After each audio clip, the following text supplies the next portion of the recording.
Kia ora and welcome to Cinema in Context, where we discuss all things film and the connections between. My name is Jeremy Downing. I'm William Chen. And I'm Sarah Watt. And each month at Cinema in Context, we discuss two films, one current and one retrospective, with some connection. It could be the same director, the same actor, or a similar theme. This month, we are discussing three films. They are all Paddington films. The connection being, they are all Paddington films. Amazing. Yeah, I know. I don't know how we're going to come up with any context or connections here. We'll try. We'll see what we can do. So Paddington, which came out in 2014, Paddington 2, which came out in 2017, and Paddington in Peru, which has just come out 2025. Or did it come out into 2024? We're still in... Oh, wait. We're in 2025. Yeah, no, technically, I think it came out end of 2024. I think it was Boxing Day. It was. Yeah, Okay. Okay, so around this time. Yeah, that's right. And please be warned, we will be spoilering all of the Paddington films, and I would say for kids' films, there's some great little surprises in here. So if you haven't seen any of them, I would suggest pausing this episode and coming back to it at a future date. All right, Sarah, give us a description of Paddington 2014. Well, Paddington 2014, written and directed by a young gentleman called Paul King, about whom more later. It takes Michael Bond's beautifully written child story about Paddington Bear, who, before he is known as Paddington, is just a little bear in the darkest forests or jungles of Peru, who makes a journey to London and is taken in as the adoptive son of the Brown family. And really, the first one is all about belonging, and it's really Paddington's story about his becoming part of the Brown family and being accepted. Nice. Well, Paddington 2 picks up kind of where the first one finishes, with Paddington, spoiler alert, being accepted by the Brown family and finding home there. And I guess what ensues is a mix-up of a stolen pop-up book, and Paddington lands himself in prison. And alongside the story, we have the Brown family trying to get him out, as well as the dastardly Hugh Grant character, who's an actor and plays multiple different disguised characters, working his way through this pop-up book to find the secret treasure of, I forget her name, she's the circus lady. And yeah, I think there's a big theme of that one about being forgotten, finding community in a space like a prison, and just a really great James Bondian sort of tale, isn't it? I mean, they end on a train, for goodness sake. Yeah. We're Indiana Jones, which I guess we'll probably talk more about with the third one. William, give us a bit of a summary of the third Paddington film, Paddington in Peru. Paddington in Peru, which is the title of a song that features prominently in the film, is not directed by Paul King. He had to leave to direct a little movie known as Wonka. Woohoo! But instead, first-time director Dougal Wilson takes on the tale, where Paddington receives distressing news about his great aunt Lucy from the, again, deepest, darkest Peru, and going to find her reveals certain secrets about his origin. But, guys. So, this year, actually, last year, I watched a threequel to a popular film franchise based on a children's character where a furry CGI animal is adopted by a human family and goes on a globe-trotting adventure linked to his origins, all while being pitted against an icon of 90s blockbuster cinema, hamming it up in an array of wacky outfits. But enough about Sonic the Hedgehog 3! Yes! Isn't it weird that these two movies came out within a week of each other? And I think there's a lot in common. I don't know. It just struck me as funny. Nice, cool. Well, can I kick us off? Because one of the things that we always get excited about in this podcast choosing kind of process, dear listeners, is when one of us or multiple of us haven't seen some of the films. And I had seen none Paddington. Really? So I had not seen the first one, I had not seen the second one, and obviously I had not seen the third one. Wow. So I sat myself down on Monday night this week, we're currently recording this on a Thursday, watched Paddington 1, Tuesday night Paddington 2, Wednesday night Paddington in Peru. Goodness. So yeah, I came in really fresh, and I guess with a bit of a chip on my shoulder, I don't know, with a bit of an attitude, because it's one of those things where so many people have gone on to me, particularly about Paddington 2. Even the two of you were like, "Oh, Paddington 1's great, but Paddington 2." I know. All wonderful. adults rave about It's the the Paddingtons. Godfather 2 of Paddington movies. But adults love it too. Yeah. You're absolutely right. Well, I read as well that on Rotten Tomatoes, it took over from Toy Story 2 as having the highest tomato meter. Yeah, because it had 200 or 300 and something fresh ratings, which at a certain point was downgraded with 2 negatives, which I'm sure they were just bar humbug kind of Scrooges going in there to kind of wreck the statistics. Yeah. But yeah, so I kind of went into this with a bit of an attitude of like, win me over films. Yeah. And did they?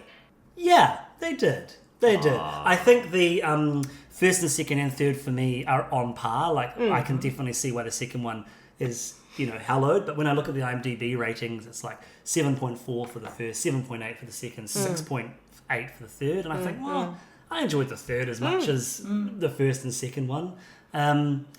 The kind of honouring of the original material, even though I've got a vague recollection of it. Like I think I read some as a kid, but I don't quite remember it. Doesn't hold up for me the same way Dr. Seuss or Tintin does. No. But I definitely remember Paddington from my childhood.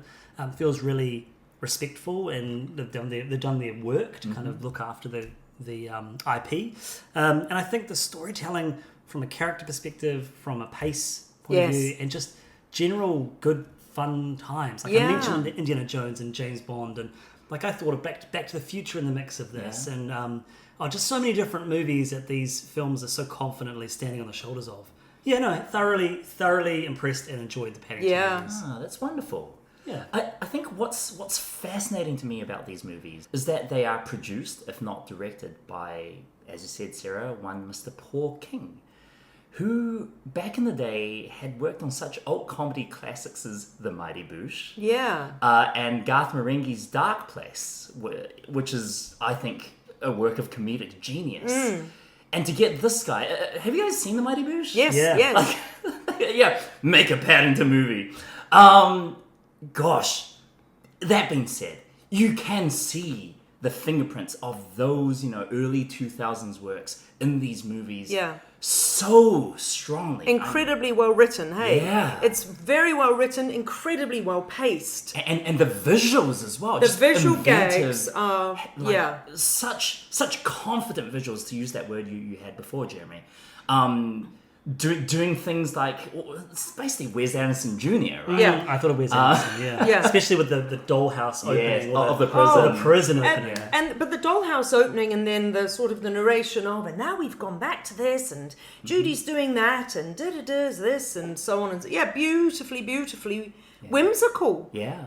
But whimsical without being saccharine, That's which is right. such a hard balance to strike. Yeah. Right?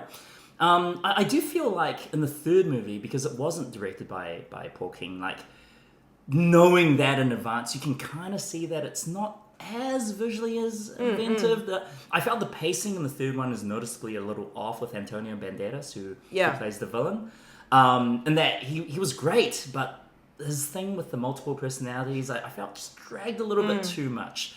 But that being said, it reminded me a lot of, we've talked about this before, Lord and Miller sequels, like, Clouded with a Chance of Meatballs 2 and the Lego Movie 2, both of which they wrote but did not direct. You can definitely see a difference in the energy that those sequels come up with. And yet Olivia Colman, who, really can't put a foot wrong, she, I think...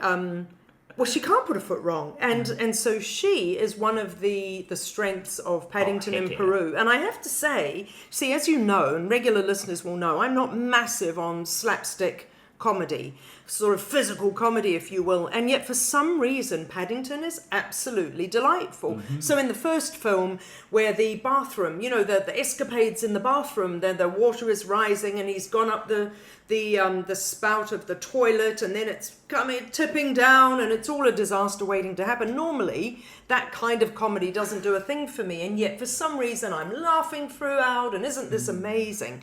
So you get to number 3, and one of the things that really struck me is Hugh Bonneville as the dad, as Mr. Brown, still has the best deadpan delivery of these hilarious lines. And my favourite line from the first one is 34% of pre-breakfast accidents involve banisters. You know, and it's that kind of writing that he just delivers in such an earnest way. I find the whole thing absolutely charming. So I do think Olivia is the strong suit in number 3 because otherwise the kids have grown up a bit and they're not so charming. And they're not great actors, which I think the movie knows because they get sidelined quite a bit. Yeah. And also Well, it's hard to be a teenager, They're though. okay. I thought they were pretty good actors. In fact, I said to my friend I went with, I said, those are really great actors. Oh, okay. I thought they do a great job, those I kids. feel like they're fine, but you know how it is. When you're the kid in a what's going to be a franchise, which they couldn't possibly have known with number 1, they were just kind of cute. And Judy's like, you're so embarrassing. Is her name Judy? Yeah. You're so embarrassing. And the little boy is really cute in the first one. By the time you get to the third one, he's just kind of an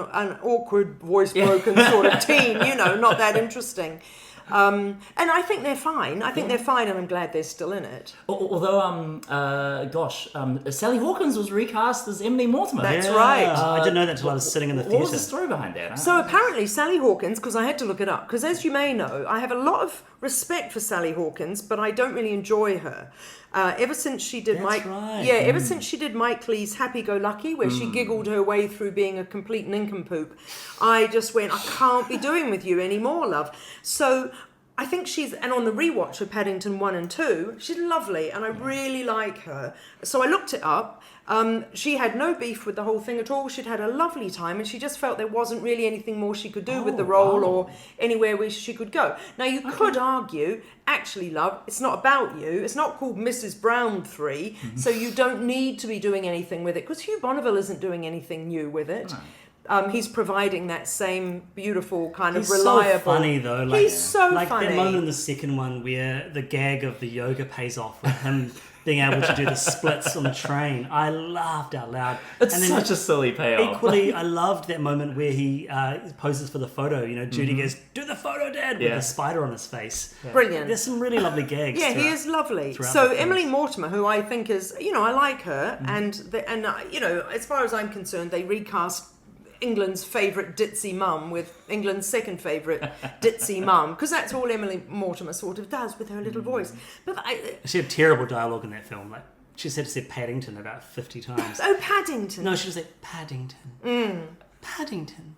But Paddington. in a way, you know, sometimes recasting can be really jarring, can't it? And actually, it's kind of fine. One thing I thought was when I was watching the first Paddington, and you've got Ben Wishaw's voice kind of happening in this London home with all these different characters on the street, I was like, this is why they cast him in Mary Poppins Returns. Right. And then I was thinking, and Sally Hawkins plays his sister. And I was like, oh no, hang on, it's Emily Mortimer plays his sister. And so Wait, what? And so then when in the third film, Emily Mortimer turns up, I was like, oh wow, man, I really was right on the money, even if I got a little bit confused. But the two of them, you know, I think they got those jobs in Mary Poppins Returns because of their roles in Paddington. They must have. Can you imagine the original Colin Firth as Paddington? Did you know that? I It did was read meant to be that. Colin, exactly. I And thought I it'd be can. nice to give him a role in a later film, you know? I can imagine him doing it. But Because Ben Whishaw, I find, is so pitch perfect. There's just this Lovely. boyishness around it. Well, that's why I got the Lovely. job, Yeah. right? Because Colin Firth felt like a man, whereas when they realised that Paddington needed to be a boy. And and Ben Whishaw was, I mean, admittedly he had done Perfume by that stage, which was Nice. the underseen Love but that movie. incredibly. Well, he'd done James Bond as well. By then, had he been Q? Was he Q? Yeah. Oh, of course he was By Q then. already. I Well, suppose you're Skyfall right. was But he 2000. wasn't his star wasn't as big as it became subsequently. You reckon? Yeah, I he's- don't. Well, he I reckon did- Paddington was the first big whoosh for him. Oh, I reckon. I mean, Perfume's obviously big. Yeah, but Perfume was so indie, no one saw it. Yeah, but James Bond's pretty big. And the first one, I'm sure, was 2000. No, it was, but with he's only Quantum Q, of Solace. is all I mean. He's Yeah, very much, yeah. you know what I mean. So from Paddington, I don't know. It's just my instinct that from Yeah. Paddington he becomes his own, you know, starring Ben Whishaw. Can we just talk about the cast across the board? Oh my gosh. That's Jessica incredible. Hynes just popping up out of nowhere. Yeah, I mean, I wrote her name down because I'm a huge Spaced fan. Yes. And haven't seen her for ages. Yeah. She's wonderful. What's his name? Matt Lucas again, just like, Yep. I'm the cabbie. Doctor Who, what's his name? Peter Capaldi, yeah. Yes. Is Mr. Curry, is it? Yes, he's marvellous. And then you've got... Well, you've got your three baddies as well. You've got Nicole Kidman. I think she's So good. marvellous. I loved her in the first one. So good. And I didn't just love Nicole Kidman for what she was doing. I loved the film and the films for having just a really clear, dastardly villain that can do lots of acrobatics. Yeah. And it doesn't matter that it's ridiculous. You know, Hugh Grant does the same in the second one, and of course, I think Olivia Colman probably fills that role, even though you've got Antonio Banderas as well. But it was just so joyful to see Nicole Kidman, and she was having such a blast. Yes. And not afraid to just make a fool out of herself. Yeah, And she looks great. Her hair is magnificent. And her voice is pitch perfect in that. She's got a real confidence. And do you know what's so funny? So in the bit where she is trying to break into the building and she does a bit of a Mission Impossible, I caught myself thinking, it's so funny. I caught myself thinking, wonder if she's ever done a film with Tom Cruise. Oh, hang on a second. And then I was like, that's funny. They would have been well broken up by then. And then later in that film, there is a do-do-do moment as well. I just need to honour a moment in that first movie that, again, I had a lot of LOL, laugh out loud moments in these movies. Just before she does that break-in, the two security guards talking, like having a quiz about the ingredients in an Oreo package. Yes. What a silly joke. And that's the lovely... So speaking of Mighty Boosh, I will just say, when I had recently moved to London, it was either 99 or 2000, I did see the Mighty Boosh play in the upstairs room of a pub. Oh my gosh. In Islington. Wow. And that was very early days, because then I went to the Edinburgh Festival and saw Noel Fielding in his solo show and all that, so I'm quite pleased about that. But yes, those kind of... He eats lots of cakes. That kind of silliness, that kind of adorable silliness, which actually you also see in Wonka. One of my favourite bits in Wonka is when when she's ringing the security guard. No, they feed the security guard that chocolate that has the effect. You've seen Wonka? Yeah. The sleep. Does he sleep? Well, no. It starts off with it'll give you your whole night as if you'd gone out partying. That's so right. It starts with the woohoo. Yeah. Then it's like the slightly drunk, and then it's like I'm making the phone call. Yeah, that's right. I'm sorry, and then it's the. You know, like that. Yeah. Brilliant, and then they return to that joke and they, do it again. But I mean, even without Paul King, in the third film, I really laughed out loud at, like, for instance, Olivia Colman kissing the wobbly nun on the airplane thing. Yeah. Just a few moments like that, or the wonderful humming coming from behind the door, and that whole gag. She's like, "There's nothing suspicious," and just the kind of interplay between her and Julie Walters, and it was just so much fun. I had just as much a good time. Julie Walters is another person who I could get quite annoyed with, potentially, because she does do this slapsticky sort of folio-y, silly kind of thing, often in a lot of films, but again, not annoying. Not in so 1, much 2 fun. or 3. Yeah. And I did think And they use her. It was quite respectful as well, because I'm pretty sure, Michael Gambon, I'm sure he passed between the second and the third one, if my timing is right. Yeah. And they didn't include him in the third one, which I think was the right thing, because... Rather than recast his bare voice. Yeah, just recast the mum. Yeah. But doesn't... The character dies in the first one, right? He does. Dies in the There's first, but flashbacks. do you remember the flashback goes back to when he was Yes, alive, yes. and then so at the beginning, the flashback at the beginning of number 2. So there's always a bit of an origin story, Right. isn't there?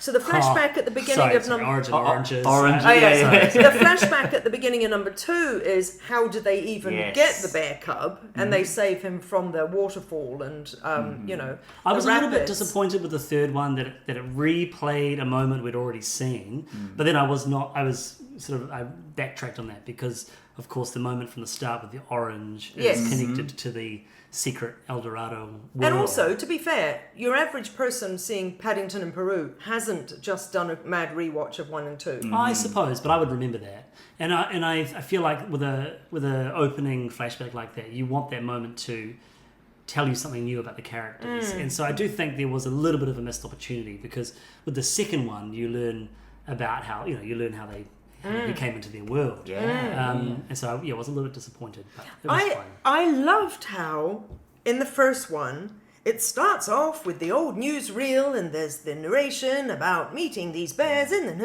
it's very funny, it's very cleverly done, it's very Mighty Boosh, and then I love how that little film comes back later on, and that's what I was like, oh, I didn't know they were going to call back to that. It reminded me a lot of Up. yeah. Which There's does a Incredibles similar as well. thing. Yeah. Also being, the whole South American setting and all that. But speaking of that kind of use of old film grain and film stock and footage and stuff, I love across all three movies how they just play with medium. Yeah. Because they do such cool things. There's hand-drawn sketches, like charcoal. Yeah. In the third film, there is it looks like animated oil painting, which, if you guys have seen Gladiator 2, the oil painting in Paddington blows the Gladiator 2 version out of the water. Gladiator 2 looks like an AI upscale oil texture. Right. And this looks like they actually did it. Yeah. Like, the craft that goes into each of these recreations of different media is extraordinary. Or in the second one, you have him imagining what it's, with the pop-up. Oh, so good. The So pop-up good. book And there's the animation 3D was amazing. And she's, the 3D Paddington and Aunt Lucy are running through the Absolutely. pop-up London. And the fact that they keep, those pop-up London, oh my God, Yeah. that is every child's imagining of the way that London is. And the texture of the paper behind the texture of the CG characters, it's so well done. And so assured. You're Yeah. absolutely right. And I would say Paddington himself as a special effect is just, you never for one moment doubt that he's actually there with the Browns, right? Yes. Your brain kind of says that, he's an animated character, he's an animated bear. But something about the rendering and how they shoot it with the framing, he just feels like a lived-in character in a lived-in world, which I think is a really hard thing to do. Yeah. There's that moment where the brown kids are washing him in one of the films. Yes, so they're bathing him in the first one. And he shakes, and I'm like, this is incredible. That's so funny you say that, because the moment that he shakes and they react to being splattered with water, I thought to myself, I wonder if they actually were splattered by water, or if the director then said, okay, you now have to flinch as if, do you know what I mean? And it did, it crossed my mind in that very scene. And the fact that we don't know, clearly, means that it was really well done. A good effect. Watching Paddington 2 again, I forgot about how good the bubbles were, where he's he's working as a window washer. Yes. And it's so convincing. You're like, wait, so what's real and what's not? Yeah. Because, again, you see a POV from inside, the garbage truck, and he's using his fur to wash the truck. Yes. And maybe they got a real piece of fur and like superimposed the digital. It was amazing. Like, really, really finely tuned art. Yeah. Yeah. I remember, and I've probably said this in another episode, I remember back in the day when the Final Fantasy movie came out. And I'm fairly sure it was that one that was the first time that I'd seen hair move, animated hair move in a way that made me go, holy mackerel, I've never seen anything like this before. And it's very notable at the beginning, and it must be Paddington 1, because it is his lovely little snout sniffing the orange, that you first see his fur, and you think, wow, this fur's really well done. It's really lovely. Yeah, but that beautiful mix. So, yesterday, guys, I took my little nephew to Sonic the Hedgehog 3, and I said to him beforehand, because I'd not seen 1 or 2, and I like to get this little 7, nearly 8-year-old to teach Auntie Sarah things. So I said, Ezra, is it live action? Like he's going to know what that means. I said, is it live action? So like, there are actual actors in it, actual people in it, aren't there? And he said, yes. And I said, but is Sonic like a cartoon? Is he animated? He was like, Auntie Sarah, you've seen Jury Duty, right? He didn't, and I thought about James Marsden. I can't wait to rewatch Jury Duty, or again because of that. No, but seriously, because I was like, I genuinely need to know: am I going to watch an animated movie, or am I watching one that's got? And I said to him, like Paddington. But you see, then he looked a bit confused, and I realised that Paddington Bear is not like Who Framed Roger Rabbit. Back in the day, it was the first time we my age, had ever seen a live-action movie with cartoon characters interacting, and they were two-dimensional, flat, Jessica, Roger Rabbit, and all that. And obviously things have moved on. You've got your Peter Rabbit and all those things, yeah? So I thought, well, maybe for Ezra, Paddington isn't animated. I mean, clearly he's not a real bear, but he looks real enough, and as you say, William, in the scene enough that to him there's a bear in it. In the same way, I now know that Sonic seems like a three-dimensional character. Right. Do you know what I mean? That's I didn't know if fascinating, Sonic was going to be a two-dimensional looking like something from a video game. Right, yeah. Well, it's funny because everything's animated nowadays, right? Right. And it's, you're right, as for a child, it kind of blurs the lines between reality and fiction. Yeah. Compared to Sonic, Paddington looks much more real. Like you can see that these are very multicolored cartoon animals.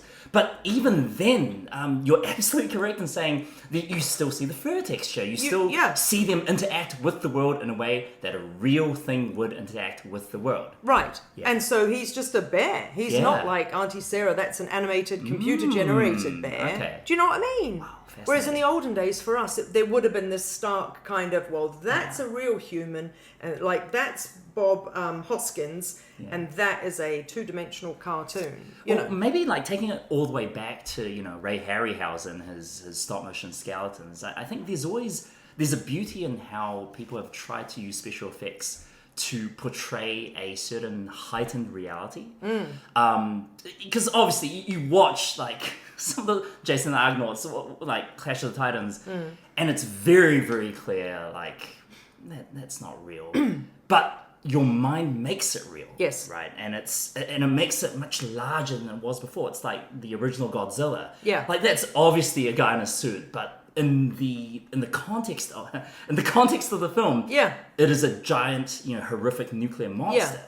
And I think we've reached this point where special effects have, if you put in the work, gotten so good that line is just blurred and you cannot see it anymore. Really good point. Well, but I do come back to that argument. I've said it before on this podcast. It's a Tarantino sound clip. When it's CGI, you know how the trick is done. Whereas when you don't know how the trick is done, it is, and again, to quote him, it's movie magic. Yeah. And I think about the original King Kong, and there is a lot of stop animation in there, but even I don't fully know what's puppetry, what's set, what's maybe not animatronic because it's so early, but like Jurassic Park is a good example, and I rewatched that recently.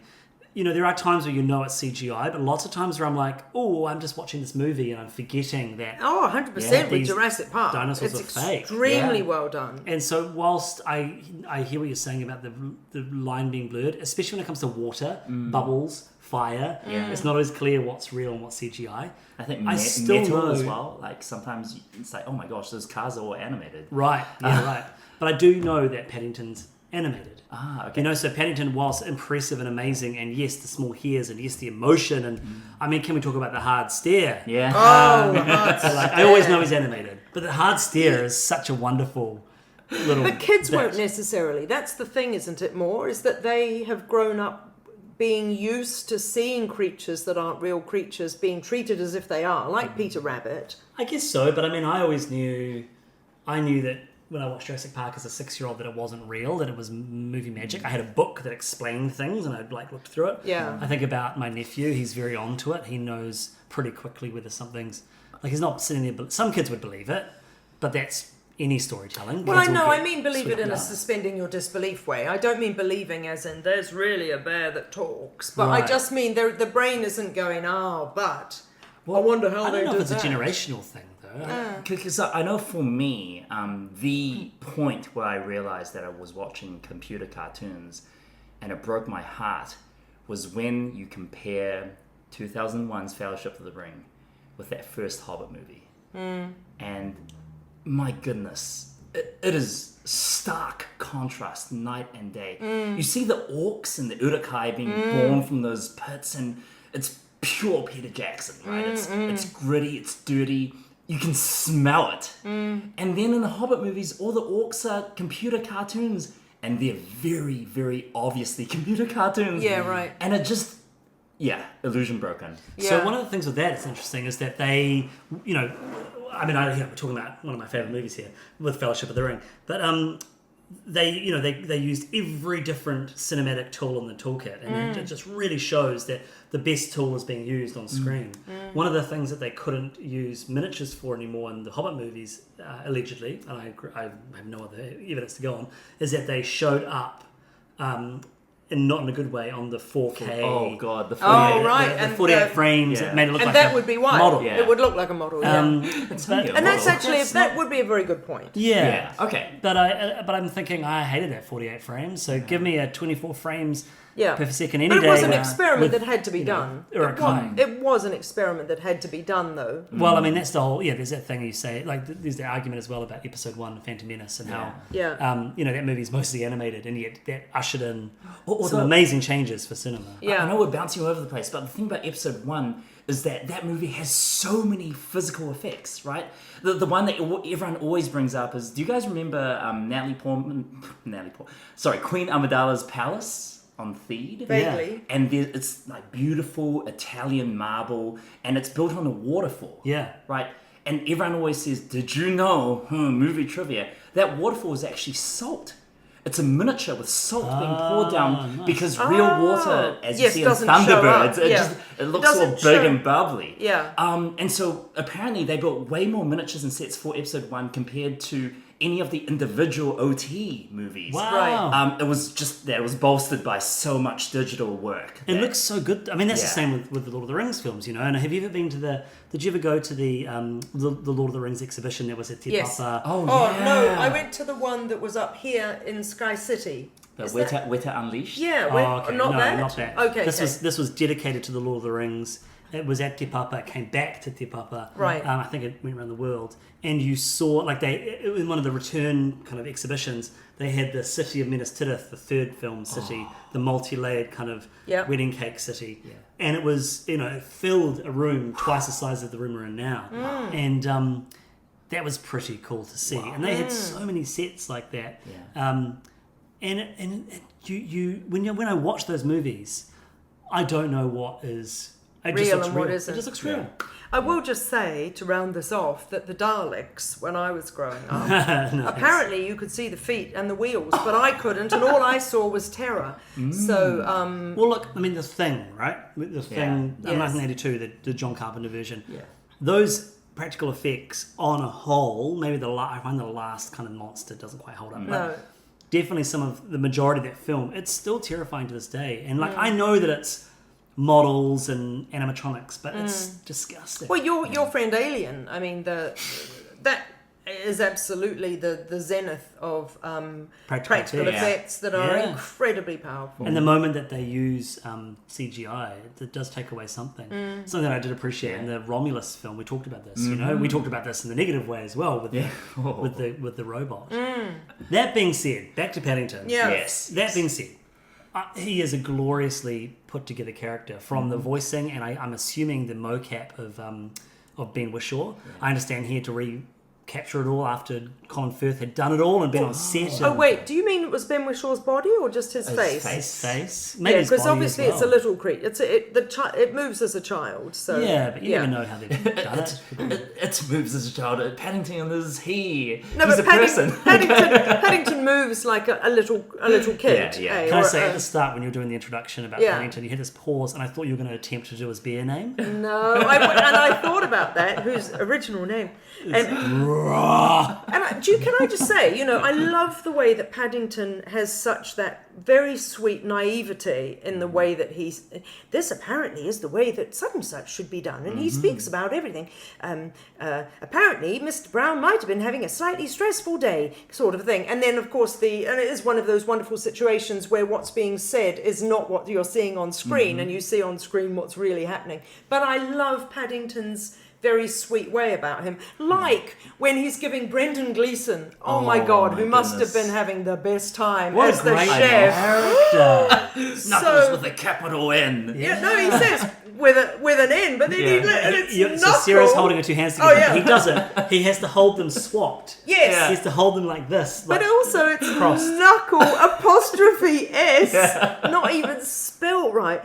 But the fact that he says, would you like some feedback? And he says, I am always open to feedback. And he goes, oh, okay then, jolly good. Wow. It's beautiful. Nice. It's so lovely. Brendan Gleeson, I think, is why adults love that movie so much. He just has some crazy dialogue. He pronounces baguette like baguette or something. Yeah. It's like, okay, that is a choice and I'm here for it. It's gorgeous. I think for me, as somebody who loves laundry, the minute the red sock goes in, I remember the first time I saw it, I'm sure that I went, no, before even he says, oh, it's only one red sock, or something like that, and you just know where it's going. But I know that I was like instinctively, what? And of course, You know, it's I mean- such a cute gag. For better or for worse, these stories are a celebration of sort of British cordial ideals, aren't Absolutely. they? And you know, politeness and care and kindness, Yeah.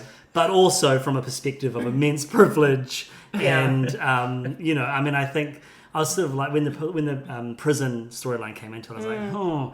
Let me just think this through. What is Yeah. this movie saying, and does it hold up? And in the end, I thought, just Just run take with your it. hat off, Jeremy. It's old-fashioned, all prisoning and It everything. is, isn't yeah, it? And it's yeah. They all have a grand old time and then, performing an amazing musical number. which is an amazing. It's a thing that happens, and it's like sort of like the old Pixar films. Yeah. It happens in the credits. a very captive sweet. audience. Yeah. Can I say, in the prison, so this is trivia, but I like trivia. So Noah Taylor, wonderful Australian actor, is one of the prisoners in it with his Aussie accent. And I thought, he's going to become, he must be a bigger role in this film. But he's pretty small, which is weird because Noah's been around a very long time. Anyway, trivia. The first time I saw Noah Taylor on screen was in another prison drama called Bangkok Hilton with Nicole Kidman from Paddington 1. And that's an outstanding piece of Australian television, Bangkok Hilton. You should totally watch it. It's about a woman who falls in love. She's an introverted young thing. She goes on holiday to Thailand, falls in love with a young man who then forces her without her knowledge to be a drug mule, and she gets caught at the border in Thailand, and then she gets thrown into the infamous Bangkok Hilton prison, and then she's like sentenced to death. It's amazing. Cool. It's like a legit amazing TV drama. You should watch it. Nice. Anyway, Noah Taylor's in that. He's amazing. Oh, Then he turns up in Paddington too. Here's my Noah Taylor Typecast. connection. So Noah Taylor plays Charlie Bucket's dad in the Tim Burton remake of Charlie and the Chocolate Factory, Which is not Wonka. Yeah, which is the sequel question mark Yeah. to the prequel Wonka. Of course. Directed by Paul King. And you'll know, of course, that Paul King, who went on to do Wonka, so Paul King's mate, whose name suddenly escapes me, but I totally know his name, who was from Successville, which is a very obscure British comedy. So his mate is the big fellow in the prison in Paddington 2, who's also Olivia Colman's beau in Wonka. He's the big my fellow gosh, it is. with the gap in his Yeah. teeth. Scrub. That's Yeah. right. Yeah. So him, Oh my goodness. whose name escapes me, Yeah. but I'll look him up. I have a feeling his name might be Paul. I don't think it is. I'll look him up. He's lovely. He's very funny. I can't remember what his name is. Anyway, yes, same guy. So obviously he then went from being in Paddington 2 to a bigger role in Wonka Yeah. with Olivia Colman, who's in Paddington Paddington 3. Huh? I hope somebody's writing this down. We need a Venn diagram. I also just love how, again, going back to Garth Marenghi's Dark Place, Richard Ayoade just appears. Lovely. He's just, you hear his voice and it's like, is it? Oh yeah, it is. He was at Yeah. uni, so apparently they were all at university together with Yeah, Paul King, yeah. which is how he knows Richard Ayoade and It really is, though, a who's who of kind of London performers. Because, you know, I think, you know, the cross-section with Game of Thrones, Our Family's Death, you know, all the movies we've mentioned, you know, and, I mean, you've just got some of the best actors in the world in these movies. and they're all just having a wholesome good Yeah. time. Yeah, it is a shame. I really do think it's a shame that Sally Hawkins wasn't in the third film, and Emily Mortimer's fine. But it did make me reflect on other recastings, and I don't think I've ever appreciated a recasting, regardless of what the reason is. You know, like I think about Maggie Gyllenhaal in Dark Knight, who's fine in Dark Knight, but it's always strange to me. What about Daniel Craig though in Casino Royale? Well, that's different. That's a established I kind of suppose franchise. it is. I suppose you're right. thing. It is. Where I Yeah. think Yeah. about Michael Gambon, speaking of. Well, that's okay. Yeah. I take that back. I do really like Michael Gambon in Yeah. Harry Potter. Did you put your name in the fire? Yeah, Dumbledore has come. Yeah. Did you know that thing? No. Oh, so there's a line in the fourth Harry Potter book where Dumbledore says, "Did you put your name in the Goblet of Fire, Harry?" He asks calmly. And in the movie, Michael Gambon runs at him and goes, "Did you put your name in the Goblet of Fire?" He's shaking Throws Daniel him. Radcliffe like. Oh wow. Yeah, so it's okay. just about active because he active took choices. over from Richard Harris. Who passed away. That's right. The other ones would be, which I think is just disastrous, is it Maria Bello? Is that her name? What's her name? Oh, and the Mummy. The Mummy movie. Yeah. She takes over from She's Rachel Weisz. Yeah. She Oh. really has no charisma No. for that role anyway. No. And you're taking over from, you know, I think it's still one of Rachel Weisz's greatest roles. It's the one that Yeah. kind of put her on the map. You should see the Constant Gardener. That's incredible. I mean, she's done wonderful work. Of course. I mean, she's wonderful in The Favourite as well. And, Yeah. But I just think in terms of that's such a charismatic role. But yeah, it's a sad thing when I think they have to recast. Yeah. Recast a Well, character. imagine being the person. You must feel kind of really super orcs taking over from somebody who's been the incumbent. Yeah. And how will I be compared? And do I do it my own way, Well, I think or she do did, I right? honour She the did the way right they thing. did She it? just did her own- Emily Mortimer. She absolutely just did her own thing. And she, as I say, that it wasn't difficult casting to go. We've had someone who's a little bit sweet and ditzy, and we need someone else who's a little bit sweet and ditzy and does it nicely in their own way. You'll notice she's less eccentric. Like Sally Hawkins is more eccentric, and the bed. I love the bed furnishings and all that, and everything about her and the way she is. Like, oh, I promise I won't go over the top. Oh, and all that. A little bit more than Emily Mortimer, but Emily Mortimer has her own way of doing it in a very she sold it to me. Oh, don't get me wrong. I thought it was quite nice. Oh, I don't. If they do another one, I hope they do another. I think they will, yeah. I'll keep watching them. Yeah. Why wouldn't they do another one? They're smashing them out. And that Dougal Wilson, he did a blooming good job. First time director. I know, Yeah. which is amazing. Amazing. Yeah. Yeah. And like you mentioned that musical sequence with Olivia Colman, which Yeah. I don't think necessarily wholly works,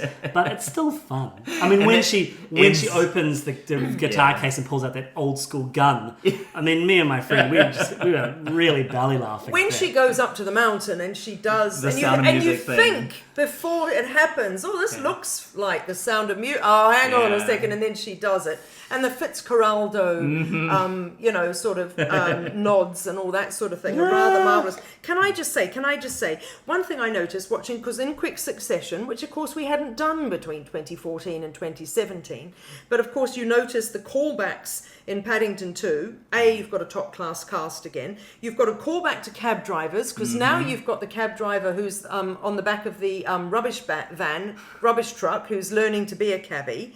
You've got the callback to the toothbrushes in the ears, and that they're now electric toothbrushes. Judy is still going out with Tony, but she's just dumped him. I mean, no, he dumps her. oh, right. Yeah, no, that's true. Yeah. That's true.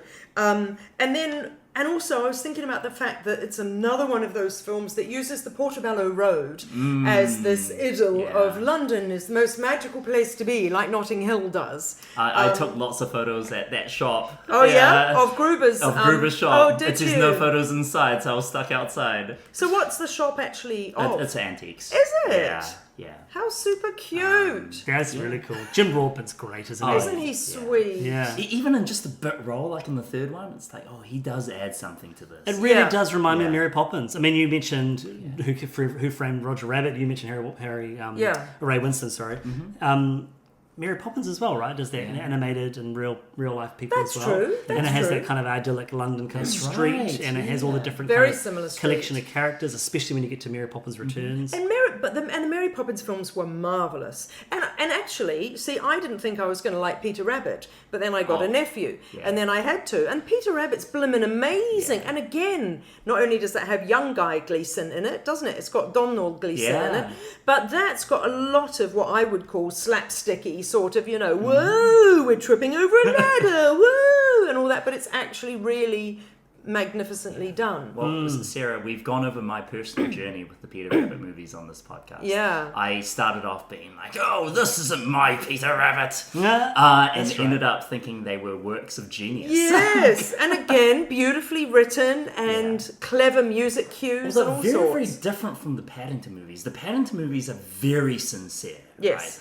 The Peter Rabbit movies are anything but. They are real, as you say, slapstick out the wazoo. Yeah. And really, it's Domhnall Gleeson being the butt of the joke that is the glue that holds these movies together, because he's so funny. Yeah. Also, If I remember rightly, in Peter Rabbit 2, where they're suddenly getting really famous, it's actually quite an incisive not social commentary, but a commentary on fame and celebrity and kind of... I remember saying on the podcast that I think it's the movie that Matrix Resurrections tried to be. Right? What? Yeah.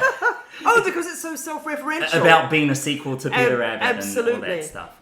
But I find with Paddington, in all three movies, there is a real, specific theme going on. Family. Oh, It's I like mean- the fast movies. It's all about family. Yeah. But also, you brought up the whole Britishisms and the what it means to be a Londoner. But kind of, because as people have often said, Paddington is probably the world's most famous refugee, right? Yeah. And it is very, very distinctly and obviously about migrants, refugees, about finding one's place, About taking someone in. yeah, and also about finding yourself, even if you come from somewhere else. Yeah. And I find across all three movies, that theme is just so beautifully done. Yeah, that's true. I was watching the third one in the movies and just tearing up, and it was like, Yeah. a little bit of this and a little bit of El Dorado, but more or less, I'm a brown. Oh my Yeah. gosh, that really got me. And it's so simple, and it's expressed in a way that any child could understand. Yeah. Right? But it also means deeply to all the adults in the room, or it gives a deeper meaning. And you can see it everywhere in the very, very multicultural, multi-ethnic cast. In a lot of the, again, I would say a very, very almost Hayao Miyazaki-esque depiction of the villains. They're bad guys, but to quote Wreck-It Ralph, they're not bad guys. Yeah. They're doing things, to find themselves as well. It's a very forgiving, a very generous, and a very gracious movie. And we always get the baddies kind of parents and grandparents and kind of Yeah, they've usually inherited this Yeah. chip on their shoulder, haven't they? Or they've lost someone, or there's Yeah. some reason why they've been wronged and therefore they wound up the way they are, or Yeah. something. I have to say, I find Paddington very moving in terms of it being a sort of really great promotional material for adoption or fostering. And it's still lovely the way that Mr. Brown in the first one is like, no, there'll be people that we can deal with. You can't have that. You don't never know what'll happen. Lock your doors and all that. And Mrs. Brown being so open and lovely, and I think that's lovely. That tag, right? Someone please look after this bear. I mean, that's part of the inspiration from the story, from Yes, what it I've is. read with Yes, it is. Michael Bond, remembering, I think it was a young Jewish boy that was brought in by their family during the Second World War. And of course, yes. Well, I mean, yeah, that's Because at the very beginning of of Paddington, isn't it? Aunt Lucy is saying to him, "Go to London because during the war, lots of children were brought in and la la la." But it is cute, William, coming back to when you say it's such a great portrait of the way that London is and the way Londoners treat people, and the fact that it's ever so friendly, and you'll find that it's super nice, and everybody does this, and they'll be so welcoming. And he arrives, and no one could care less, which is everyone's experience of London. You get there and you very rapidly learn to put, you cast your eyes down, you don't make smiles at people, you certainly don't start chatting on the tube or any of that, and that's just the way that you have to be.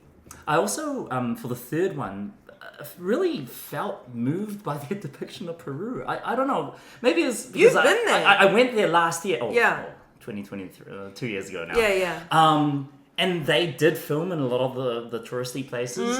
And again, speaking of the unreality or the reality of the thing, as it were, you the human brain can immediately tell, oh yeah, that's real, and I was standing there. Wow. It's amazing. There's shots of Machu Picchu where it's obviously CGI, and there's shots of Machu Picchu where it's real Incan rock, right? And I was tearing up just from that. I think as I get a little bit older and travel a little bit more widely, I start to really feel a sense of place with movies like this if they do it well. So that was wonderful. Yeah. nice. The last little point I want to make is to say that the author, Michael Bond, you may or may not have seen in the credits of Paddington 1, he plays Kindly Gentleman.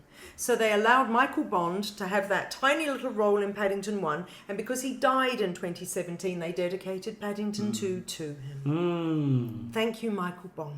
Quite a different relationship to his source material in comparison to is it P.T. Travers, who she wrote Mary Poppins. Yeah. Which has been a whole movie made about that. Yeah, that's right. Yeah. All right. Well, thank you for listening to another episode of Cinema in Context. If you enjoy our podcast, then please share it with your film-loving friends. You can listen to Cinema in Context on SoundCloud, Spotify, Apple Podcasts, and where all great podcasts can be found. Look out for our next episode in a month's time. Oh, I've forgotten something. Oh, you can follow us on YouTube, Facebook, and Instagram, which are great places to let us know what you think of this episode, as well as give us suggestions for future films to discuss and compare. You know you had a holiday, when you can't get the end of your podcast right. But hey, we'll get there. Now I can say look out for our next episode in a month's time. And until then, No more am I.